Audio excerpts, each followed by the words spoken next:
So you had the strength, sort of the incumbency, if I may call it so politically. Yes. Yet your margin keeps going down. If you to look at 2013, Raila Odinga in Mombasa had about 70%. Let me just get the figure correct. Yes, 69.77%. Uhuru Kenyatta had 23.7%. That is 24%. Come 2017, Uhuru Kenyatta's went up to 28.9%. That's like 29%. For Raila Odinga stagnated at 69.7%, which is almost 70%. And now it is down to 58%. Never mind the changing voter turnout. What's happening?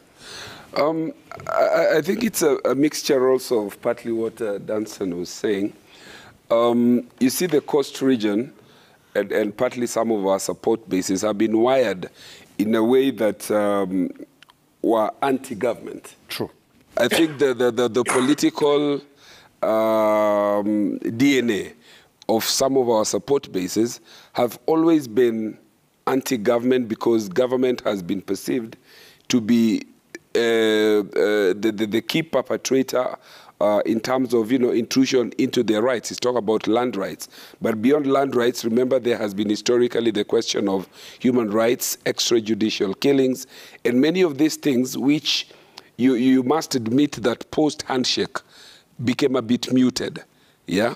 So given the circumstances and the changing political discourse and the changing political intonations, a lot of what was being postulated at the national level in terms of harmony between what was erstwhile opposition and government, some of our supporters perhaps were not carried along, I think, as much as we could have wanted to do. And then remember that we had a very strong-headed governor in the form of Ali Hassan Joho, who also, apart from the persona of Raila Odinga and ODM, which supported, their land rights, their human rights, extrajudicial killing, was always at loggerheads with the presidency.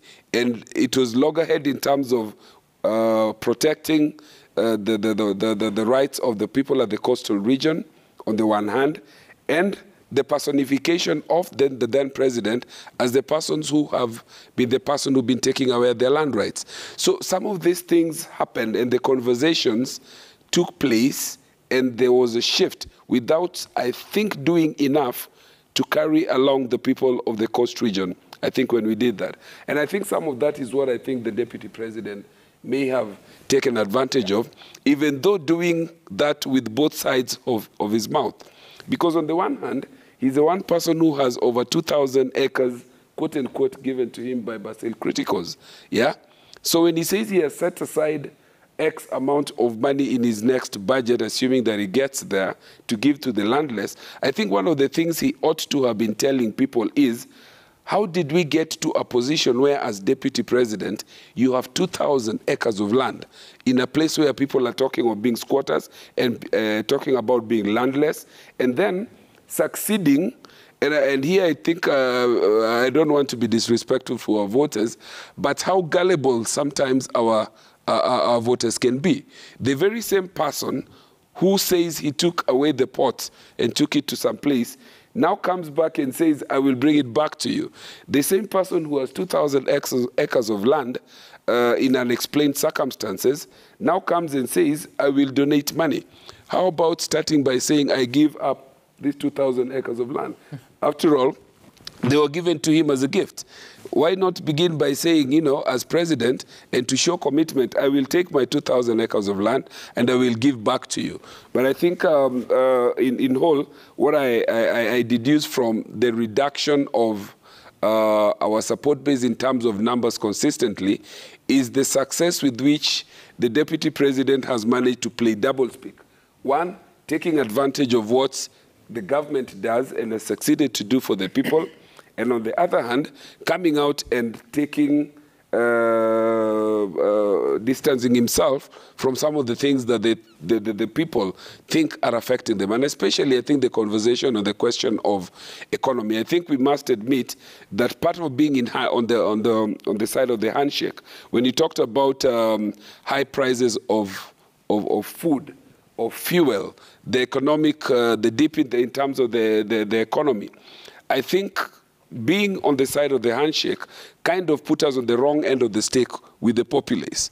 And so when they came up with this bottoms-up economic model, it was very easy for the gullible, suffering, quote-unquote, populace to gravitate around that. And I think Dunstan has captured it well, that perhaps our packaging and messaging was not that sharp to counter. True. And that was made difficult because we decided to be a loyal opposition, so to speak, which is accepted in democracies in the West and all that. But the populace did not move enough with us. I think they didn't move enough with us, and in terms of messaging, going forward, that is something that we could have sharpened. I have to say that's one of the very rare honest accounts I've heard from any politician.